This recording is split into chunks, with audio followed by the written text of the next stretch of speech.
বেশি আশা নিয়ে কাউকে ভালোবেসো না, স্মৃতিতে থেকে যাবে, সাথী করে আর পাওয়া হবে না।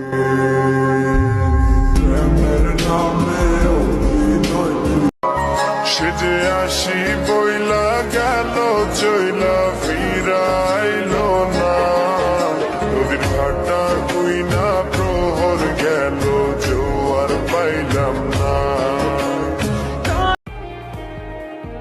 ঘৃণা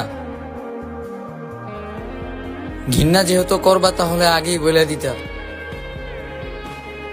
আগেই চলে যাইতাম। কি দরকার ছিল এর ওর সাথে মিল্লা। আমি সবসময় আমার ভাগ্যকে ভয় পাই, কারণ আমার পছন্দের জিনিসগুলো আমার ভাগ্যতে থাকে না।